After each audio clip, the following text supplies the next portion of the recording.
My name is Larry Kuhn, and I'm the General Manager and Lead Instructor of Sports Business Classroom. I'm inviting you to participate in a unique opportunity to break into basketball. Sports Business Classroom is immersed in the NBA Summer League in Las Vegas, Nevada. And when I say immersed, I mean we're right there in the arena, bringing NBA movers and shakers into our classroom and putting you right into the Summer League action. Sports Business Classroom is the best of all worlds. Great academics, challenging assignments, hands-on work at Summer League, and the chance to start building your network of league connections. It's an experience you can get nowhere else. Have you ever dreamed of working in NBA basketball? Don't just wish it will happen, make it happen. Space is limited, so jumpstart your career today by visiting sportsbusinessclassroom.com. Welcome back, ladies and gentlemen. You are watching or listening to episode 35 of the NTC podcast. I'm Aaron Washington, your host. Glad to be back with you all on this installment. Here's my guy Neema here, joining me on this installment of NTC. Here's our guest for this evening.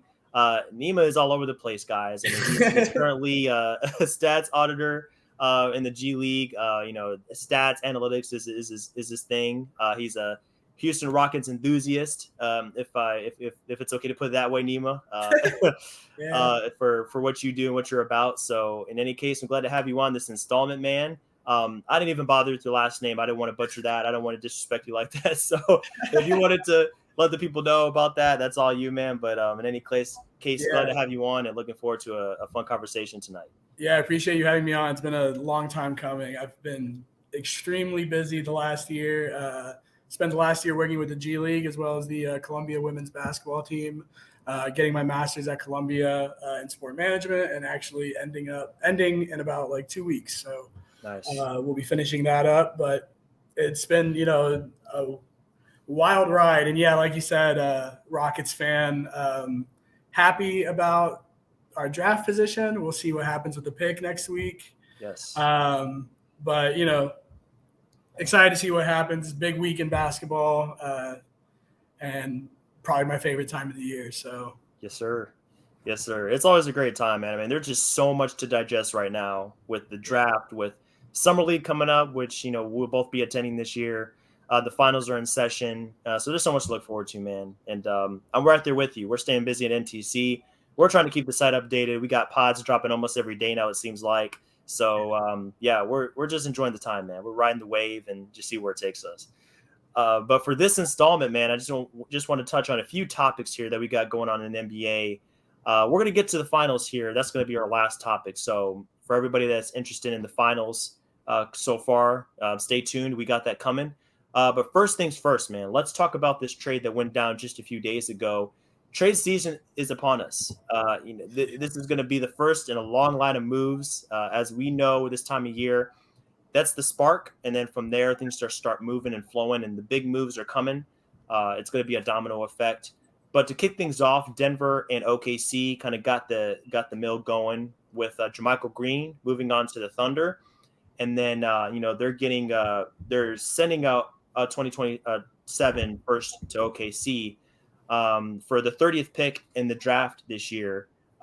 So now the Nuggets have 21 and 30 this year, and the Thunder have number 2, 12, and 34. So this move on the surface, it looks like it was primarily a cost-cutting move for for Denver. They definitely want to move up some salary. JaMychal Green is probably going to opt into his contract worth $8.2 million for this season, and it allows the Nuggets to use their taxpayer mid-level exception worth about $6.4 million. So that's what looks like what was the emphasis for Denver to make this move. And then, of course, OKC, the more the merrier when it comes to picks. Essentially, if you got picks to move and you want to unload a contract or anything like that, Presti's your guy. Just hit him up. I'm sure he can work with you in some way or form or fashion to get that going. But that's primarily what looks like the move was for the Nuggets. And looking at their front court rotation, it makes sense because you got Zeke Naji waiting in the wings to kind of get some more minutes next season. Michael Porter Jr. is coming back. Aaron Gordon's hold down the fort as well at the 4 position.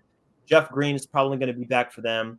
So their rotation looks pretty solid. And then if they want to go and use a trade exception on a player, they want to use that mid-level. That's definitely what they got going there. But initial thoughts for you, Neema, when it comes to this move, anything that stands out to you about why these teams make this move, and could it lead to anything else coming down the pipeline? With starting off with this move. I think it was a great move for both teams. Like you said, with the Jazz, it kind of clears a mucked up, rotation.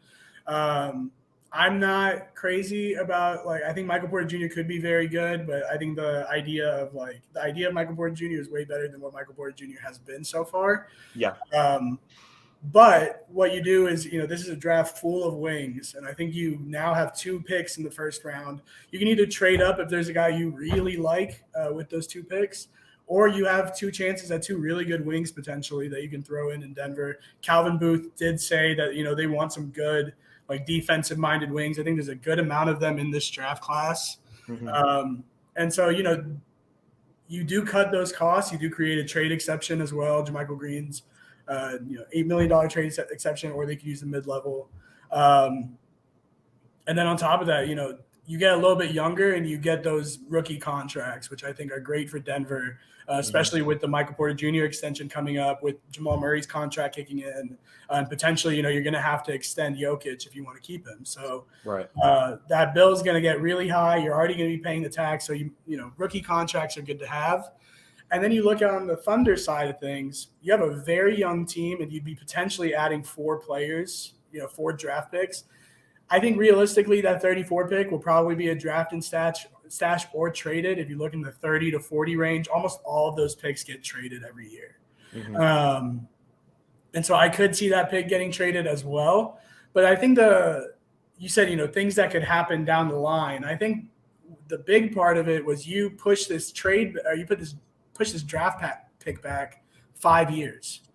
You push it back to 2027 instead of 2022. And you look at what the Thunder are doing, I think you are setting yourself up that, if next year you don't have the number 1 pick and say you have the number 2 pick, you have all these future picks down the line that you can throw onto that pick to get, the guy that you'd assume in Victor Wembanyama, that everybody is kind of, all the teams that are at the bottom of the league are kind of shooting for next season. So I think OKC, what you do is you just extend the fact that you have potentially the number 1 trade package in the league. I think if you pick somebody there, you don't have, you're losing that asset sort of. And so you just kind of keep pushing the assets back.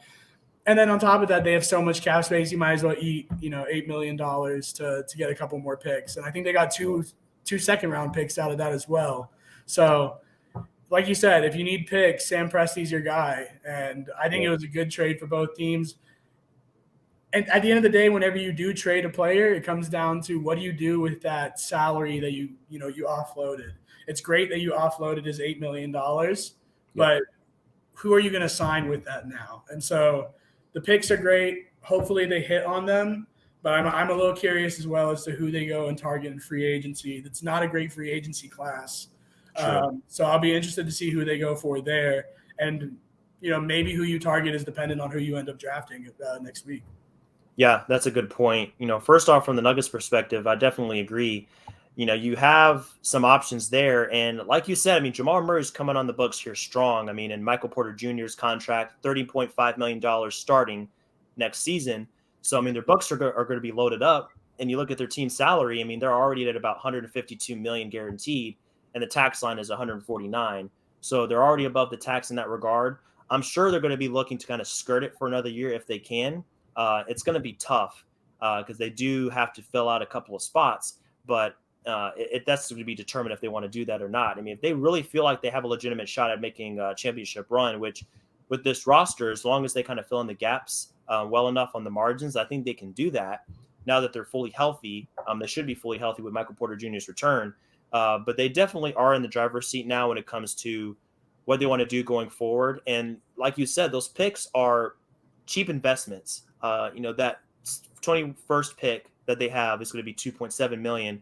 And then the 30th pick they have in the draft is going to be $2.1 million. So definitely some effective cost cutting there. But you still have the potential to bring in some players here that can make a difference for you. Just look to last season with Bones Highland. He was a very good acquisition for them. He made a lot of noise. And, their recent draft picks here have been pretty good, even though they haven't been some of the highest draft picks. Even Michael Porter Jr., wasn't at the top end of the draft. Now, I know you're not the highest on him. Is that primarily because of his injury history, or is there something to do with the way he plays that makes you a little skeptical on his future?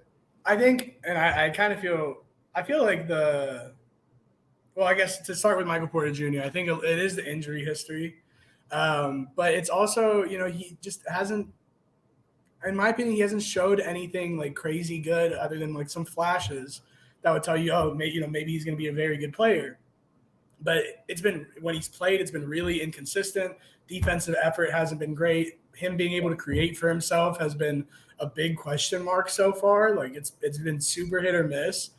So, we're talking about this guy who defensively at times is a turnstile, as well as offensively at times is a dud. And, if I'm the not the Thunder, if I'm the Nuggets, is that somebody, especially when you have a star like Jokic? I think whenever you have a star like Jokic, you can't make mistakes like signing guys to huge contracts who, might not be worth it. Can you make that choice with Michael Porter Jr.? Do you trust in his ability to not only improve in the parts of the game he hasn't really yet, but also be able to stay healthy, to pair him next to Jokic? And I think at some point you might have to ask that question about Jamal Murray too. He hasn't had a huge amount of injury history, but, coming back from an Achilles is hard. And so we'll see what happens with Jamal Murray. I'm holding out hope that he comes back and is the player he was. But also the player he was a 21 point per game scorer, and at his best in the season where there was no fans in the stadium.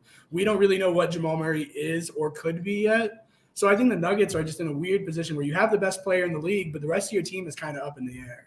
So you either trust your personnel and move on with your personnel, or you try and look and make the moves around the edges. Maybe you can improve on Jamal Murray here. You can improve on Michael Porter Jr. here. And maybe it's not improvements. Maybe it's, just contract situations, or maybe it's, just the rotation. And so the Nuggets not being healthy is a big part of it. You can't really figure it out until everybody's on the court. But at some point, the window to figure it out closes. And so, that's just a very tough situation. I would hate to be Calvin Booth, and I would hate to be, anybody in the Nuggets organization that is making the call to, sign the extensions or offer these contracts to some of these players, because it's tough, It is. You stumble upon a Nikola Jokic maybe once every 20 years as a franchise, unless you're one of these big franchises where you can just sign them outright. But, when you're the Nuggets, you really can't. And so you get a 2-time MVP. What can you do with them if it's always a second round exit, or if, your second or third best players are hurt all the time? So Jokic is expiring soon. How much loyalty does he have to Denver? That's the real question. I hope it's a lot. I hate seeing players leave small markets, but when you're that good, you want to win, and you got to make sure you put the right pieces around him to win. For sure. I mean, it's crazy that he's really actually coming up on free agency. I mean, he has 1 year left if he doesn't get extended, which I'm sure he will, but $33 million, and then he's unrestricted. So it's kind of crazy like how fast that happens. It seems like just yesterday he got his first max deal coming off his rookie contract, and there's so much promise with a guy like that. And you said it, they drafted a generational talent, arguably the best draft pick in terms of return on investment that we've ever seen. But at the same time, some people might be balking at the fact that you're saying that their window is closing. But if you look at their roster and the last 2 players they signed to max contracts, both of those guys have had flashes, like you said with Michael Porter Jr. But have we seen them put it all together for a full season? Right. That's the question I think they have to answer this season coming up. It actually puts a lot of more pressure on them than you would think initially just looking at them, because you look at all their ages, like, okay, none of these guys are 30. I don't even think any of them are really that close to 30. Jokic is getting slightly close, but the other 2 guys are early to mid-20s. But still, like, they have problems staying on the court. And at the end of the day, the talent level is not as important as your ability to stay healthy. That's what it comes down to. Got to count. I mean, that's the most important thing. Best ability is availability. And that's unfortunately, right. the Nuggets don't really have that right now outside of Jokic. And then you see the rumors now about, maybe they're trading Monty Morris, who, in my opinion, is one of the best backup point guards in the league. Like, 100%. I think you bring in these 2 picks, I think potentially you can get somebody who might be able to make up the production of Monty Morris, but that's hard. Like, that's tough. Yeah. That's very hard to do, especially at the backup point guard role. you need to kind of nail these picks and make sure you get guys who can help your rotation. And then I think, just staying healthy is the biggest part. I do think that 21 is a great place to be because I think there's just the way this draft is kind of working and the way, like, from what we're hearing, all these big boards are on the teams it's sort of all over the place. And so I think, at 21, you can probably get someone who you were really high on that just slipped. And I think there's a couple players who, if I'm Denver, I'm really looking at Blake Wesley, one of them, Marjon Beauchamp, another one. These wings who are just really good on defense, but also give you just, great off-ball movement. I think those are great players to put around Jokic. 100%. Like I said, it's a really tough situation for the Nuggets. You got I don't think the window's closing in the sense that age. I think the window's closing in the sense of at some point you're gonna get stuck decision making wise. You have Aaron Gordon's contract, you have Michael Porter Jr.'s contract, you have to pay Jokic, you have to pay Murray, and then you have these rookies too, or these younger contracts as well. And these other players on the roster, you have guys like Will Barton, who is a replaceable player, but you still have to figure out what to do with him. I think the Bones pick is great for them because you hit very well on a 24th pick. Yeah. Zeke Naji, I do really like. I do think he's probably not someone you may necessarily want in your rotation if you are a championship caliber team at the moment, but maybe in a couple of years down the line. Sure. But I just think you can't get stuck cap wise, and I do think, and forgive me if I'm wrong, the opt out for the CBA is next year, correct? At the end of next season, I believe it is December. That's what I heard. The CBA agreement or negotiation could happen at the end of next season. Right. Yes, it could. They can opt out, and then at the end of next season, I believe it could expire. If I'm Jokic and it looks like there's going to be an opt out, I'm not signing an extension because the new salary cap, the new money that's coming into the league, the gambling money, the new TV deal, those are going to be huge. Yeah. And we saw in 2016, guys sign 1-year deals to be able to be in the free agency market during that year to be able to cash in. And I think that's something that Jokic should do in every free agent that is coming up in the next year. I think the 2023 free agency class is huge. And because it's huge and because almost all these older stars especially are free agents in that year, my personal prediction is there is going to be an opt-out, and I think there is going to be a new contract bargaining agreement or collective bargaining agreement because you have the biggest names in the league being free agents in that year. They're going to want their money, and they're going to want the potential to be able to get the most money they can. And if the most money they can get is the year later, and you're telling them you can get it a year earlier, they're going to do it a year earlier. So if I'm Jokic, I don't sign that extension. And I think the 2023 free agency we might see a little change in the league, which is probably good because, and we'll talk about this when we get to the finals. But I don't think I'll talk about it in the finals. Why? Okay, yeah. But we'll get there. We'll get there for sure. Hey, but I think it'll be a good thing that we're gonna kind of see probably a whole different league in 2023. That's actually, I hadn't thought about that aspect of it when it comes to possible free agents for next year. So that's definitely something to consider. I mean, the CBA is a huge determining factor of the decisions these guys are about to make. Because as you said, I mean, that can influence the type of deals they can sign, what they're going to be worth. And because, I mean, the salary cap is directly tied to what these guys can sign in terms of max deals. So definitely a good call. One last note, OKC, when it comes to the moves they're making, just to kind of round this out, it looks like they just, like you said, they want to push their picks back a little bit, keep their asset pool nice and stocked for potential deals. I just wonder when they're going to cash in on these picks that they're gathering. We're entering, I think, year 3 of this complete teardown that they have, and Shea is a great player. I'm sure he's getting antsy. He wants to win. He wants to compete. These guys aren't going to wait forever. He's pretty young still, but I mean, the time is flying. I mean, he's already, approaching year 4, I believe, of his career already, if I'm not mistaken. So there's some decisions. I think next year might be year 5, right? I think so. Yeah. I think so. So I mean, he's entering the prime of his career already, which is crazy to think about. But OKC, I mean, they have plenty of cap space. I mean, they're going to absorb his contract. So, but here's what I didn't know about their situation. This is rare. They're below the salary floor. So the salary floor as noted in the CBAs, 90% of the cap, they did not reach the salary floor last season.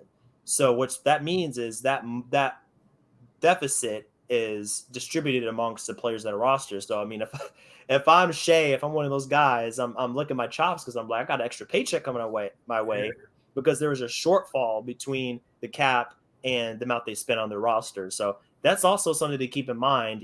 I don't think this deal influences that because as of the end of the season, that was what locks them in. But interesting to note, and I'm sure that going forward, they're going to look to avoid that with deals that could be coming up in trades or what they do next season. But that's interesting to note because you don't see that very often. And, teams usually they get over the cap and a lot of teams are even near the tax. But the fact that they were so far under the floor here, 90% of the cap, is actually pretty crazy to me to think about. Yeah, and shout out Presti for what he's doing. I think when you have the job security Sam Presti does, you can do whatever you want, and that's kind of what we're seeing. And I think that puts him in a very unique position with the drafts this year and the year after, because I think the argument around Chet Holmgren is he might be the best prospect, prospect-wise in the class. Yeah, he could be, but man, he's a risk to take at number one whenever you have maybe what some may see as more sure things in Jabari and Paolo. Yeah, that's not a risk for OKC. That's I take him in worst case scenario, it doesn't work out. Best case scenario, I get the best player in the draft. Mm-hmm. And we are built to do this over and over and over again. Yep. And so I think they're in a very good position. You can do that with Chet. You can do that with Paolo. Whoever they like, that's who they should take. And I think they can run away with it comfortably. You don't have to worry about job security, which a lot of other GMs, especially at the top of the draft, have to worry about. Exactly. As well as the fact that next year's draft might be one of the deepest drafts in recent history. I said the other day, I think the top 5 picks are at least the guys who I think are probably, at least the top 4 could potentially be number 1 in this draft this year. Just going down the top 4, in my opinion, being Victor Wembanyama, Scoot Henderson, and the 2 Thompson twins at Overtime Elite. And so let's say next year OKC gets the number 3 pick and Victor Wembanyama, generational prospect. In my opinion, that is who all this tanking that you see, these bottom teams who have really gone into it over the last couple of years, you can kind of see that, Orlando, Houston, OKC, even Detroit, it's almost like a 3-year model leading to the 2023 draft. And you're building teams for the sake of potentially getting Wembanyama, but there's also other guys up there. So, worst case scenario, it doesn't work out. There's a lot of high level talent. Mm-hmm. So let's say you get the number 1 pick, you're Orlando, just a random team that might be down there. And OKC is number 3. Are you turning down Shai Gilgeous-Alexander and potentially a guy who would in almost any other class be the number 1 pick as well, on top of whatever other assets they can throw in? I love Shai, and I do think, or I like Shai. I'm a little not love. Yeah, I mean, so there's some people that say he's like a top 20, top 25 player. Last year he played pretty well before injury, and then this year he did not play very well outside of a 10-game stretch, and then he got hurt again. Mm-hmm. So like I said last time, availability is the best ability. Maybe part of that is also OKC tactics of him not playing much. Tactics, but, like the way you put that. Yeah, tactics. But at the same time, I want to see it for 82 games before I call him a top 20 player. But that's potentially, someone might value him as a top 20 player. So you're getting a top 20 NBA player, a number 1 pick for a better number 1 pick, basically. Mm-hmm. But I think that OKC can, if Wembanyama's your guy, if that's the guy, you have the best trade package in the league for any rebuilding team or for any team that wants to create a new young core. Yep. Because you can send them half the picks in the next 10 years, basically. And it might be worth it. And I think the good thing, again, like I said, Sam Presti, if he does that for Victor Wembanyama and it works out, you have potentially, the next best player of all time in Oklahoma City. Or if it doesn't work out, you can say this kid was a generational star since he was 14. Everybody expected him to be the next best thing. And if he wasn't, how is that my fault type thing? And I think he still keeps the job security he has. I would love to be in Sam Presti's shoes. I said I would hate to be in Calvin Booth's shoes. I would love to be in Sam Presti's shoes because you can do whatever you want with that. How fun would that be, man? You got the world at your fingertips, He's playing 2K. He's the closest thing to playing 2K that any of these GMs are doing. He's in a real life simulator, GM simulator. Just wheeling and dealing out here. I love it, man. But we go all day on this, man. These two GMs are making great moves out here. Calvin Booth has a lot to live up to. Tim Connolly kind of set the precedent for how things are going to go in Denver. So we'll see how he follows that up. But while we're on the subject of changes, Charlotte made a big change to their own this week. Not in the front office necessarily up there in the management sector, but more on the bench with their head coaching position. So after what I think was a couple months search of finding a guy to replace James Borrego, they came to the decision to hire Kenny Atkinson for their head coaching vacancy.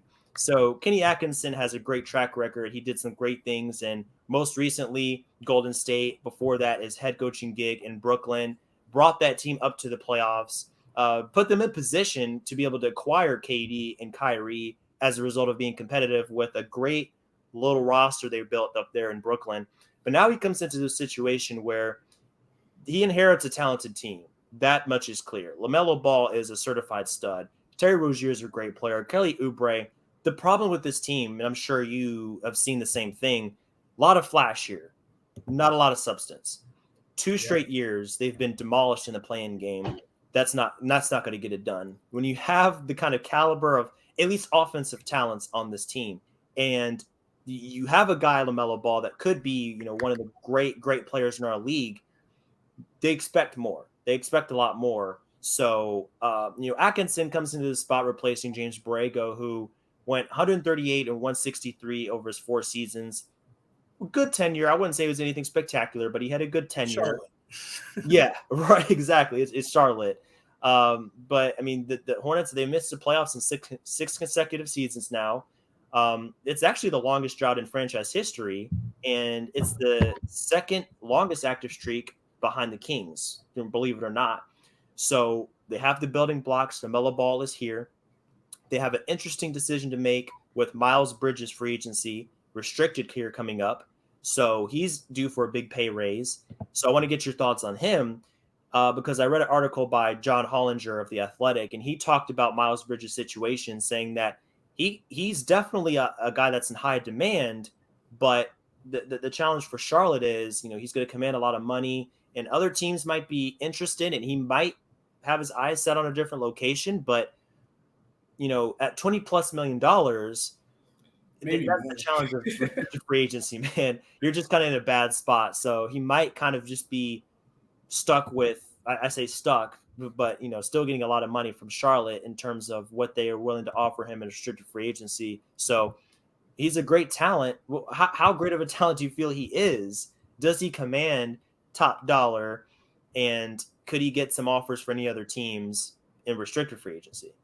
Yeah, I mean, so here's my thing with the Hornets. So first of all, to start with the Atkinson hire, love it. I think it's a great hire. I think Kenny Atkinson worked under Mike D'Antoni, worked under Mike Budenholzer, worked under Steve Kerr. These are 3 amazing, amazing coaches, 2 of them with rings and the other one, Mike D'Antoni, who is a revolutionary coach. As well as his time in Brooklyn. You look at that Nets team with Spencer Dinwiddie, with D'Angelo Russell, like he unlocked those guys. They were so fun, man. That was a very, very fun Nets team. Them punting on him after the Kyrie and KD signings was very upsetting. I think he would have been a great coach for them. No knock on Steve Nash, but Steve Nash has not been the best coach so far, and I think he's got some work to do there. I think Kenny Atkinson is the better coach. Is he the better player manager, which you very much need in Brooklyn? Maybe not, and maybe that's why Steve Nash was a decent move there. But, man, with the Hornets, a young team with a lot of skill and a lot of young guys who just need to figure out how to play their role. You look at guys like James Bouknight, who every time he was in the G League, he dropped 30-plus points but couldn't find a way to get on the court on the Hornets. Mm-hmm. You look at P.J. Washington, who has played like 4 different roles in the last 2 years. You look at guys like Kai Jones, JT Thor, who showed a lot of good flashes last year. And then on top of that, they have the 13th and the 15th pick. You have Terry Rozier still on roster. And then, of course, you have LaMelo Ball. And potentially Gordon Hayward coming back. Like you have a very, very skilled team. You have some decent vets in Rozier and Hayward. You have the ability to make a lot of good roster moves. And then you have one of the best young all-stars in the league and potentially one of the best young players moving forward in LaMelo Ball. You need to kind of make sure that they have the right coaching at the beginning of their career and a bit of stability. James Borrego tried to instill a culture with the Hornets. And I think at some point, the coach and the players and the personnel on the team need to be in like alignment there. And I think, like you said, there's a lot of flash on the Hornets, both in terms of how they play and then also in personality. And I think that kind of clashes with the kind of coach James Borrego was. And then you see stuff like Mitch Kupchak coming out and saying, oh, I loved Book Knight. I loved Kai Jones. I wish they would have gone on the court more, but it was a coaching decision.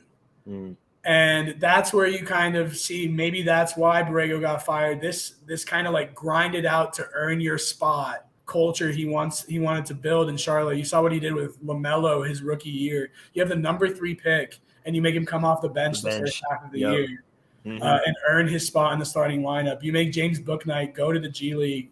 Whether or not you think he deserved to play, you have a guy as talented as him who you were able to pick in the top 10. A guy who was projected to go 6th the week of the draft last year. You were able to pick him, and you don't play him the first 2 months of the season. You don't play him a minute the first 2 months of the season. It's things like that where you lose the players' trust, and when you're a team like the Hornets who aren't competing for much other than the ability to make the playoffs, you want to be able to let your young guys play through their weaknesses and play through their struggles. And I don't think that really happened. I don't think that's something that Borrego really allowed. And so Kenny Atkinson allows these things to happen. D'Lo in that year that he went off also averaged like 4.5 turnovers. But if you were to pull D'Lo every time he had a bad turnover, that team wouldn't have made the playoffs. And so I think the trust that Kenny Atkinson has in his young guys to improve, as well as show their abilities, and him being able to put them in roles to succeed is huge. And I think that's going to come into big play with the Hornets. Now, moving on to the Miles Bridges situation, first of all, I think it's a bit unrealistic to think that Michael Jordan is going to open up his wallet for a team that's not going to win. And kind of like what we talked about with the Hornets, you're going to tie yourself in. You're already tied into Terry Rozier for 5 more years. That's a contract that I think once you get that cap spike going on and $20 million doesn't look like $20 million anymore. Yeah. It's movable, but not until then, it's not very movable. Gordon Hayward's contract similarly goes on for another 3 years. It is not movable. That's not a movable contract. That's very tough. Especially with Gordon Hayward playing 30 games in the last 2 years. It's never on the court. Yeah. So that's something that's even harder. And then you have to pay LaMelo. And LaMelo is going to get a super max because he's already an all-star level player and very likely could make an all-NBA team in the next couple of years. Yep. Do you pay Miles Bridges, who just had the best season of his career, but it was 18-8 on decent percentages? He started off the year very hot, regressed quite a bit as the year went on. And, again, if you're Michael Jordan, are you willing to pay for a team that likely won't be competing at the highest level the way it's currently constructed? I think you need to make some moves if you want to sign Miles Bridges. I think the best idea might be to sign and trade him this offseason when his value's at the highest. You can potentially restart a contract, get a rookie who you might really like, or you can get a couple pieces to put around LaMelo who might be better this season and open up cap space in 2023, 2024 when that Gordon Hayward contract's up, and be able to sign a running mate for LaMelo Ball then. I don't think Miles Bridges is that running mate long term. LaMelo Ball, the way he plays, I think you need a guy who's going to be able to go out there and get his own bucket at times. And Miles Bridges right now is not that. And banking on him to become that is risky, yeah. And so if I were the Hornets and Michael Jordan, I probably would not be signing Miles Bridges to that extent, to the 25 million or whatever he may be asking for. Maybe look at the sign and trade market, because there are teams who are going to want him, especially as just kind of like a cog in the machine type player. He's a very good high energy player for a team that needs like a fourth option on the floor. But I don't think he's a second option, and that's the way you're going to be paying him if you're the Hornets, especially the way you're constructed. Right. It's they're in a very tough position too, but LaMelo's 21 years old. You have a couple years with him. I don't think they're super concerned about winning at the moment. I think it's great if you win. But I think you try and build a good team around LaMelo. If you're able to afford keeping Miles Bridges, I think that's great. Probably good for your culture there. I think they're a very tight-knit group. But, you don't want to be paying the luxury tax to make the 9 seed. I feel that. That's definitely not what you want to have hanging over your head is a huge check you got to write. Especially if you're probably going to be forcing yourself into paying the repeater tax because none of your contracts are movable. True. Yeah, you definitely don't want to lock yourself into that deadly cycle of paying the tax or kind of pigeonholing yourself in terms of not being able to make moves. A team that this reminds me of in terms of their situation and the holes they're trying to fill on this roster, not an exact comparison, but it reminds me of what the Hawks were dealing with last season. You have a point guard that is clearly in the top of the crop in the league, immense potential, immense talent. You have a guy at the 4 that's very solid, great season, does a lot of great things on the floor, decent floor spacer, very athletic at the 4 position. On paper, a good match for that guy at the 1. They run into restricted free agency, and then you're kind of in a weird spot where you're like, he's commanding $100 million, 5 years. I don't think he's worth $100 million. But the problem is when you have your free agents here, and you have a guy of his caliber. I mean, we're not going to come out here and say that John Collins or Miles Bridges are bad players. I mean, these guys are definitely very solid starting players. It's just that you can't afford to lose them for nothing. You can't afford to have a team give them that offer sheet, they sign it, and you lose them. So you're kind of stuck in that regard. If you can't make a sign and trade, which I agree, I think that's their best option at this time. If you can't make that happen, you're kind of stuck with giving them that deal they're looking for or something in that ballpark because look at the news. Look at what's going on with the Hawks and John Collins. Trade rumor after trade rumor after trade rumor. I think they're making calls. Yeah, I mean, I really think right now they're trying to move him. I think that's why they made that deal. I don't think they made that deal. There was the rumor about, what was it, Capella, Collins, Herter, and a pick for Gobert. Gobert is swirling and Ayton is swirling. Because I think they made that deal with the intention of using that to facilitate a move later on. I don't think they necessarily wanted to sign him for $23 million for the first 2 years, and then 25, 26, and then 26 player option in year 5. I think they did that looking forward into the next 2 years, waiting for a guy like maybe Ayton to become available, kind of, or Gobert or someone like that, and then make a deal. Maybe the Charlotte ends up doing the same thing. So they sign Bridges. Maybe Jordan doesn't want to do it on paper because he says that he thinks that Bridges is worth that contract. I think he sees that there's a little bit of a divide there. But, I mean, if you make a contract, that's ammunition you have for a move later on. So maybe if there's a slightly better starting 4 or some other guy in another position that becomes available, you can make that move. How do you feel about that situation in that regard? Yeah, I mean, I do think Miles Bridges will have value in a year, no matter what his contract is, unless you're paying him like $30 million a year. So, I think you will be able to move him, but you also look at I love Gobert. I think he's a good player, and I think Utah is just not a team built for him to really be on the floor long term. Yeah, here comes the butt. Collins is a very good player. Capella is a very good player. Herter is a very good player, starter level player. At the very least, a very good rotation player. And then a pick for Gobert. How much is Collins' contract really, really worth? Is he worth still $25 million player? The way that trade, and whether or not it's true that rumor, or whether or not that rumor is true, the way that trade is constructed, it almost feels like you look at Gobert's contract, despite his impact, is almost universally seen as one of the most untradeable contracts in the league. It's $40 million for a guy who potentially can't stay on the court in the playoffs. And then as he gets into his mid-30s, I mean, that's approaching 50. It gets even worse. So you're like, how bad is the John Collins contract that, $25 million for $25 million for a 25-year-old is only a piece of getting Gobert. Like, I think, so I think, like, even though you could trade Miles Bridges at that time, after, a year after getting it, keeping him in, like, what are you really going to be able to get for him? And that's what it kind of comes down to. You're either banking on him improving enough to the point where you're either getting something out of him or you don't have to trade him, or you're banking on, like, just somebody being willing to take him, sort of. And so I think you pigeonhole yourself a little bit into a different pigeonhole by doing that. Yeah. And so I think it's going to be interesting. We see it, like, and I can talk a little bit about this movie because I think the next topic is the finals. And part of it is, what are some of these teams good enough to even compete next season?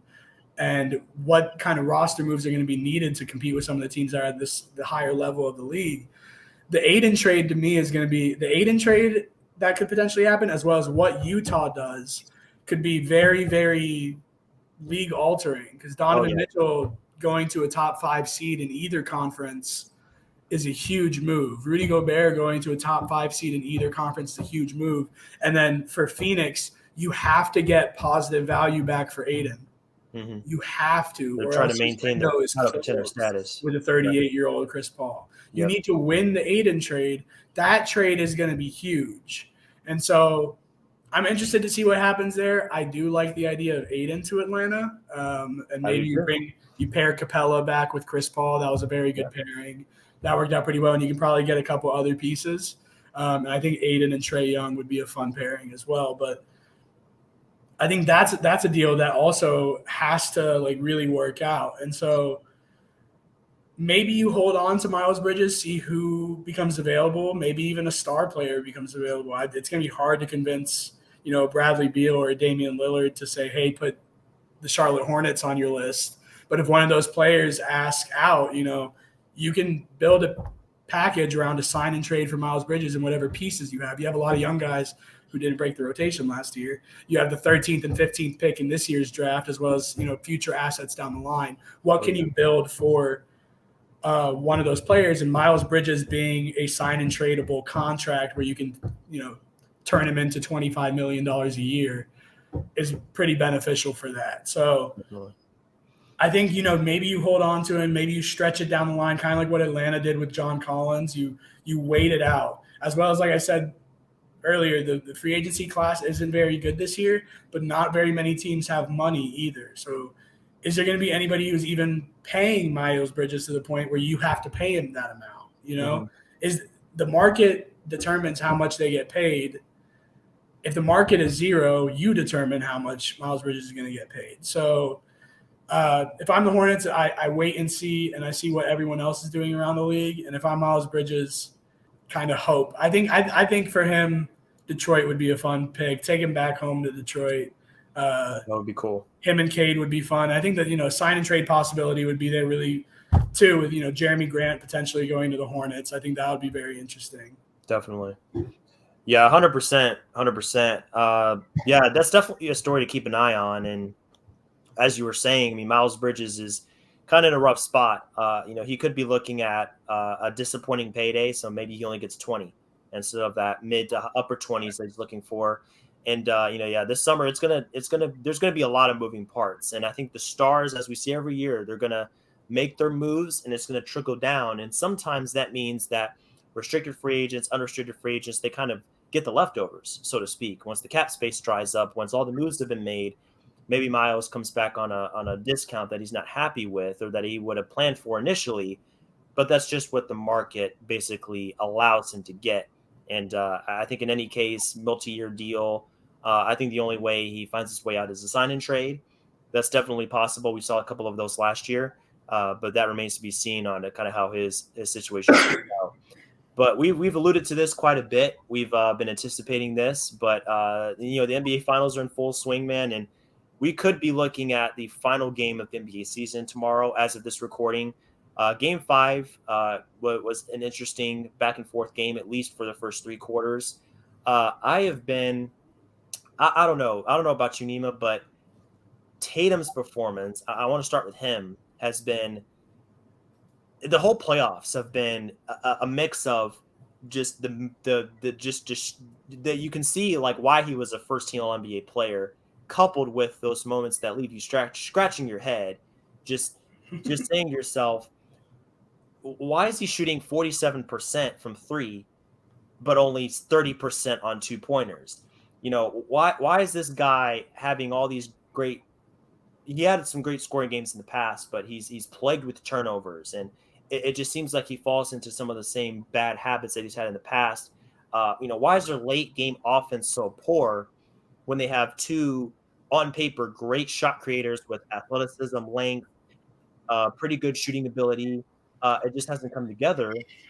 And what keeps coming into my mind with Boston is they beat themselves too often. You go back to Game 5. You look at the fact that they had over double the amount of turnovers that the Warriors had. They had double digit, I think pretty close to double digit missed free throws in that game. And that fourth quarter was just very rough, where Tatum and Brown, I think they were 2 for 9 combined in the fourth quarter. And it's just a reoccurring story of their late game offense just being very, very uninspiring. And Brown, I think, it particularly was disappointing in that game. What I see time and time again is they attack the rim. They're saying like, oh, I have Looney on me. I have Poole on me. I have Curry. I'm going to take it to the paint. I'm going to use my size. Sometimes that does work in their favor. But other times they get tunnel vision. They get to the rim. They get there and they're like, oh, wait, it's not Poole. It's Poole and Draymond and Looney. I have to make a play to get it out of the paint. They're caught in the air. They make a pass. It's picked off. Something like that happens. So that's what I've noticed from Boston that kind of drags them down. And then we can get to the Warriors here in a minute. But with Boston, they just have to figure out a way to just play their game, not beat themselves, because they have the ability to do it. We saw it in the third quarter where they made good passes, that they hit those 7 threes, I think it was in that quarter, and then it just evolved back into old habits in the fourth quarter. Is that what you've seen so far from them? Yeah, for kind of. I've definitely also seen that the turnovers are ridiculous. Like some of it is just it's boneheaded, and it should not be happening in the NBA Finals. Like this is like their regular season mistakes. Yeah. And then on top of that, you look at the Celtics and you look at what happened in Game 5. If you go and look at most of those turnovers, it was Jaylen Brown or Jason Tatum being forced left and not knowing what to do when they go left.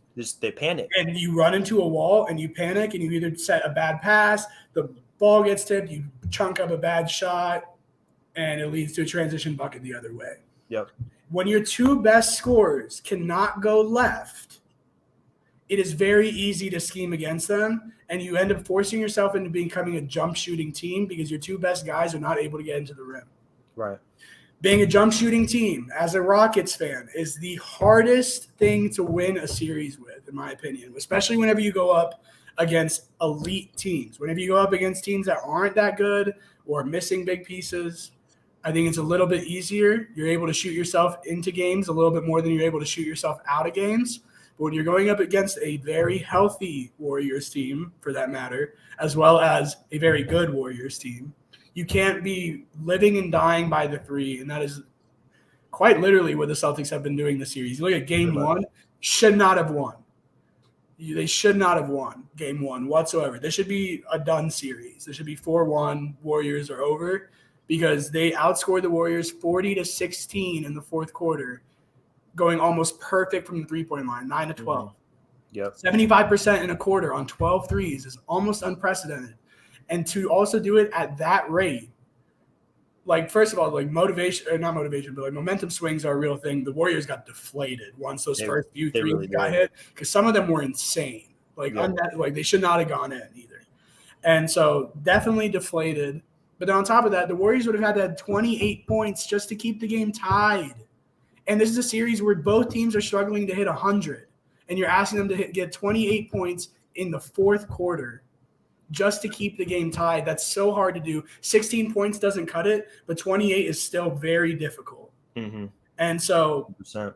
it took the Celtics having a one-of-a-kind quarter to win game 1. Game 3 probably would have been a win regardless, first game in Boston. But on top of that, the Warriors kind of lost that game. They shot themselves out of the game. They shot themselves in the foot a couple of times, especially going into the fourth quarter. And then game 5, the first half, Boston was very lucky to stay in, and they went 0 of 15 from 3. The third quarter, when they actually kept the game, they brought the league back. They went 9 for 10 from 3. Mm-hmm. And then they went flat again in the fourth, and they lost the game. They are living and dying by the ability to hit the 3 as a jump shooting team, and they're not being able to hit their free throws. And their 2 best players can't go left. And you're going up against arguably the best team of all time historically. Maybe not the best iteration of that team, but still the best team of all time, one of the best franchises to put it together. Right. And a franchise that from number 1, you see Brian Windhorst going on ESPN saying, you have to go up against the tax bill of the Warriors. They have an advantage because of the tax bill. As people who, are kind of fanatics of the cap, you can't look at what the Warriors have done in the last 10 years and just chalk it up to them having a lot of money. Right. They built this. They built this dynasty. And you look at what they're doing even for the future, going and trading Kevin Durant for D'Angelo Russell at the highest of his value, to then flip D'Angelo Russell for Andrew Wiggins at the least of his value and a top 7 pick. And then go and get Jonathan Kuminga, who has been an incredible rookie, given both his expectations in year 1 as well as the role he was playing. You have Jordan Poole. You might have missed on James Wiseman, but TBD. He still hasn't been healthy. And to say that he can't go out there and play the Kevon Looney role next year of just go out there and rebound and set screens, I think he can do that at a very high level. And Looney has played star big men off the floor all playoffs long. I think James Wiseman, if he's able to commit to that Looney role, can be a similar kind of player to the point where other teams' big men are not able to play. And it's they are creating a team for the future while also keeping their current core. The Warriors are setting themselves up to be a dynasty for a while. And they did that, 10 years ago. They recognized we have Curry, Clay, and Draymond. We're winning these series. There's this cap, spike coming up. We can sign a star player being Kevin Durant. But on top of that, we created this core that generates us money. We're winning, which generates us money. And then we're able to spend money for years to come to be able to keep up this dynasty because we built the dynasty from the beginning. And so you are going up from top to bottom, a team that understands what it takes to win, up to the CEO, to the owner, the GM, the assistant GM, down to the 15th guy on the roster. This is a team that knows what it takes to win. And I think we saw that in Game 5. They hit their stride. Players that aren't named Steph Curry stepped up. Andrew Wiggins is playing incredible. And then to go to your Tatum point, when your best game in the finals, you are being outplayed by Andrew Wiggins on both sides of the floor, and you are the star player of the team. It's not good. Good look, especially, and this is what I kind of wanted to touch on. You can point at, it takes a lot of luck to get to the finals, and this is a sentiment that is said in every single sport, but even especially in basketball, it takes a lot of luck to get to the finals. And you look at what the Celtics went through. You played a Nets team super dysfunctional. You played a Bucks team without Chris Middleton, who was arguably the second most important player on the championship team last year. Not arguably, was the second most important player on the championship team last year. And then you go against Miami without their number one bench scorer in Tyler Hero, as well as the Miami team that can't put up 100 points in a regular game. That's kind of just first to 90. And if you can hit 90, you might have won the game. And so, not to say they lucked into their way in the finals, but the East is going to be a different East next year. And you can't expect you're going to run into these teams in similar situations next year. Mm-hmm. Yeah, the Celtics had injuries to Rob Williams, Marcus Smart. They were in and out. But you still had your two best players on the court every single game, which is something that a lot of the other teams can't say. Can't say, yeah. And so you made it to the finals. That's great. Are you going to be able to make it to the finals again? You look at the amount of teams that have made it to the finals in the last 3 years, 6 different teams. It's 6 different spots. In the last 4 years, 7 different teams and 8 different spots. And one of those teams is the Warriors. It's the only team that has repeated is the Warriors. In the last decade, we had the best dynasty in recent history in the Warriors making it every single time, and then LeBron James in a very weak Eastern Conference. And then even before that, Miami and San Antonio and Lakers and Celtics. To make the finals, it is very, very, very hard, and it doesn't happen often. When you get there, you have to capitalize, and Jason Tatum is not. He's not. And I think, like I said with the Nuggets, it's not that the window is closed. It's not necessarily that the window is closing, but you might not be able to get yourself in this position again with the way your team is currently constructed. And I think what's going to happen is the Celtics got here and they said, well, we almost did it, but we ran into the Warriors. But, with us, doing things a little bit better, we can stay put and make it again. And I think staying put is going to kill them. You can't get complacent in this league, especially with, anything can happen to the point where, the Warriors, I think the Warriors might be here again next year. I mean, again, I think they never are complacent. They win and they go and add more players. They go and add better players. They're not complacent at all. They make moves regardless of the result. At all. And the Celtics, they might not be moving the 3 or 4 best players, but that bench is changing on a daily basis. Definitely. And so,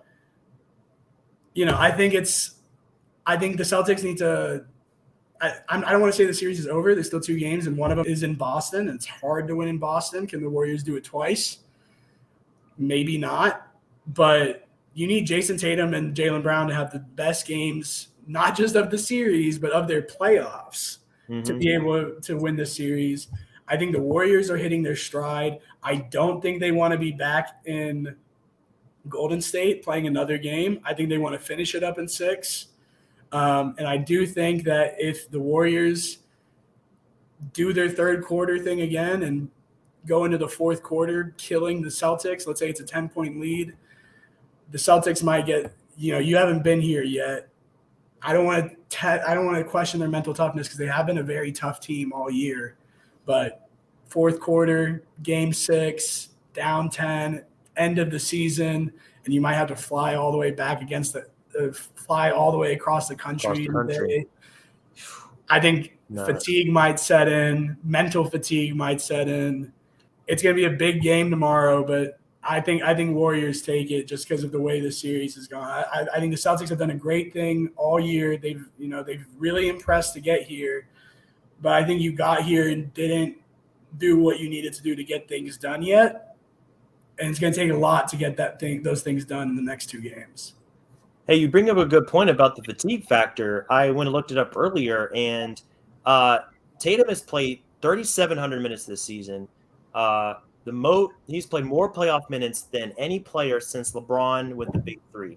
So I'm sure there is a level of fatigue here with these 2 guys, and I think that has played a part in their late game struggles. I also think it's their strategy. So with the way that they attack mismatches with Poole, with Curry, other guys on them, I think they get into that strategy and they get a little bit of tunnel vision. They see that matchup. They don't see the floor as a whole. Like the elite point guards do, like Chris Paul and LeBron and Luka. I think they make moves thinking about the next move and the next move and the next move, and seeing the floor as a whole and manipulating defense in such a way that it creates an opening for their teammates. With Tatum and Brown, I think it's more of that they set into that matchup and their focus on being that matchup, and then they decide what to do after that. And I think when that happens, coupled with the fatigue factor, they end up having the turnovers, they have the missed shots. I think it all just kind of compounds into a situation where they have the turnovers. So I wanted to bring that up because you did talk about the tiredness. I mean, they did have 2 straight Game 7 series, so that's not easy to overcome. And the fact that Brown and Tatum and these guys have played so many minutes this season, I think that's why we're seeing. Now, part of it is just being mentally strong, but they get into the late game situations and they have these problems because it's a combination of their tactics, the entire season just starting to weigh down on them, just relentlessly attacking mismatches and trying to force the issue, kind of all combines and makes this whole big pot of just problems within the fourth quarter. I want to say that I picked Boston to win in 7 games. I still want to stick with that because I think if they can go home, if they can just make good decisions. They lost last game by 10. It's not like they lost by 25 points. If they make good decisions, if they make their freebies, free throws, if I'm not even free throws are huge. The free they're throws are huge, man. Like if you lose by 10 and you miss 10 free throws, like do the math, man. Like you're right there. And then you have 18, 19 turnovers as opposed to the Warriors have single digits. Like you can close the gap enough to win these games. So I just want to go on record and say that like I'm still picking them to win this series. Yeah. They have what it takes. They just have to execute. That's I wouldn't be surprised if Celtics win Game 6. I think I just don't see the Warriors losing a Game 7 at home. Yeah, it's extremely difficult. It's going to be super hard for the Celtics to put up 2 amazing performances in a row. They can do it, but it also has to be paired with subpar Warriors performances, in my opinion. And the probability of all of that happening is just going to be really tough. I think the odds are against the Celtics, but they've had their backs against the wall all year. So no doubt. Maybe there's a shot at it. The last thing I want to say on this is like you said, the playmaking. I think that's going to be a huge thing that the Celtics need to address this offseason because Marcus Smart is a good to great playmaker, but he's more of a secondary ball handler. And whenever you look at the way Jason Tatum and Jaylen Brown play Jason Tatum had those 13 assists, fantastic, broke an NBA record, but all of them were reactionary.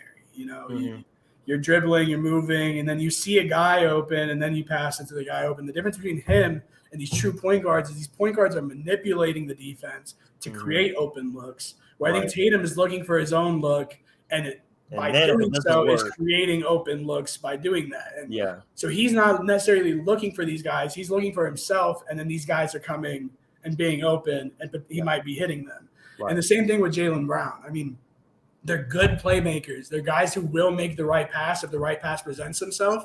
But you need the guy who's going to make the risky pass that ends up being the correct pass because they were able to figure that out. And that's the kind of player that even Draymond Green is. He's not a point guard, but he knows who to get the ball to. You see him hit Andrew Wiggins on some insane cuts, on some insane slots that the ball shouldn't be getting through there. And then he does that 2 or 3 times. Same thing to Gary Payton, on these cuts. I haven't seen Jason Tatum and Jaylen Brown hit a cutter that's not a big man in a while, and not consistently. And that's where a lot of these turnovers are coming as well. And so you need to address it next year. Again, complacency for the upcoming year is going to be huge for the Celtics. I don't know if they can make the finals again, so you need to go all out these next 2 games if you want a chance at a ring. The way they're constructed as of right now, compared to like some of the other East teams. And like we said, it takes 1 or 2 trades for the entire makeup of the NBA to look different. And so, 1 seed Celtics this year could be a 4 or 5, or 2 seed Celtics this year could be a 4 or 5 seed next year. And how does that position yourself to make another NBA finals? I think it's going to be really tough. You need a lot of things to break your way again. The fact that Tatum has not showed up the way he'd be expected to as someone who's been to multiple Eastern Conference finals, someone who's led the Celtics the last couple of years, is pretty upsetting. I think the system of the Celtics and the great shooting of their role players, as well as the amazing performance outside of a game or 2 by Jaylen Brown, has really kept them afloat. But you need Tatum to be Tatum. You need him to be the guy who he was in round 1 against Brooklyn, dropping 50.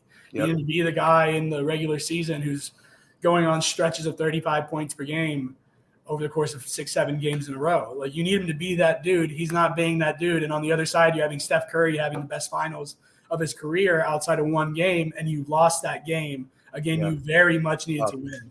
Steph's not going 0 from 3 ever again. Never again. It's not happening. And so, we might be in for a Steph Curry masterclass game 6. And if we are, Tatum's got to have another 50-pointer if they want a chance. And I'm excited. Me too. I'm not a Warriors fan by any means. They've given me enough pain in my I was about to say, they give you some nightmares, man. Yeah, they've given me enough pain in my life. But, this is a very good team, and it's hard to doubt the talent, and it's hard to doubt what they're building there and what they're building for the future in the next couple of years. Jordan Poole's a stud. He's a stud. And even if he's not having a great series, they're staying afloat in the minutes that Curry's on the bench. And that's his role right now. The previous series, his role is, be a 20-point per game scorer. His role right now is when Steph sits, we can't be going down by a bunch. And that's what he's doing right now. Yep. And that's all he needs to be doing. He doesn't need to be putting up – so what if he's putting up 14 points per game or whatever? He had those huge threes in game 5. They don't win that game without him. Facts. If he's not the one running the show whenever Steph's on the bench, they don't have anybody to run the show when Steph's on the bench. And the fact that he's even able to keep it at a 0 is super impressive. And so Jordan Poole's a stud. Jonathan Kuminga is going to be very good. They even have guys like Moses Moody in there. And I think Andrew Wiggins, he's getting himself a contract. I hope he wins Finals MVP. I would love that. I would love for it to be in Boston too, and for him to be able to hold up the trophy and look at Jason Tatum and Jaylen Brown. I think that's a nice little rivalry, and I love the story for Wiggins too. That's a great story. Especially given all the criticism he's gotten so far in both his career and then also this year. Made an All-Star starter, and even though I think the starter part was where a lot of people had a problem. But he was an all-star. He was undoubtedly. I won't argue that. Undoubtedly an all-star. He probably would have been the worst, all-star of the all-stars, but he was an all-star. Yeah. And agreed. Even given the hate he got for even making the all-star team, it has been an amazing playoffs for Andrew Wiggins. Been a great finals for him. I'm very happy for him. And I think he's getting himself a bag next year. So. Most definitely. Hey, we got a game 6 to look forward to, man, and it's going to be a treat to watch. But in the meantime, I'm going to get you out of here. I know the class is calling, but I want to thank you again for joining us on this installment, man. Really appreciate you having you on. Great to catch up with you and kind of see how things are going. To close this out, just want to give a quick shout out to SBC. Neema went through SBC. I did as well. So we are kind of personal examples of what Sports Business Classroom stands for and what they could do for your career. Now, if you're looking to break into basketball, can't think of a better way to get started. Their interactive Business of Basketball course starts in Vegas in less than a month now. So if you want to get started, go ahead and head over to that website, sportsbusinessclassroom.com. They have all the resources there for you to get started. Some great guest speakers this year. Check out the roster. It's looking very promising, and it's sure to be a great time. So I'll let you guys do that. We'll get ready for game 6. We'll get some grub here and close this out. But my food?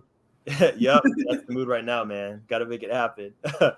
But you guys enjoy the rest of your day here. Take care. Enjoy game 6. And we'll be back here next week with another fun installment of the NTC podcast. See you guys soon. Some people want it to happen. Some wish it would happen. Others make it happen. I'm Bo Estes, the Department Chair for Media at Sports Business Classroom, and I'm offering you a chance to put into action the words of Michael Jordan and make it happen at the NBA level this summer in Las Vegas.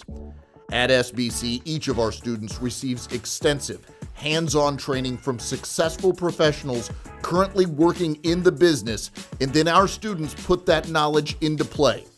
Each student will handle play-by-play duties as well as analysis, calling multiple NBA games at Summer League. Additionally, our students will work as studio hosts and analysts from our state-of-the-art SBC set located in the atrium of the Thomas and Mack Center. The training and opportunities don't end there, though. Our professionals will teach you the art of storytelling and the skill required to successfully run your social media accounts. This training culminates in a session designed to teach you how to start and grow your media business. Our SBC students will leave Las Vegas with an improved skill set and a refined understanding of the different roles and requirements to work in media. That newfound knowledge is designed to launch a career or supplement a parallel career in the business of basketball. Don't wish it would happen. Make it happen for your career today by visiting sportsbusinessclassroom.com.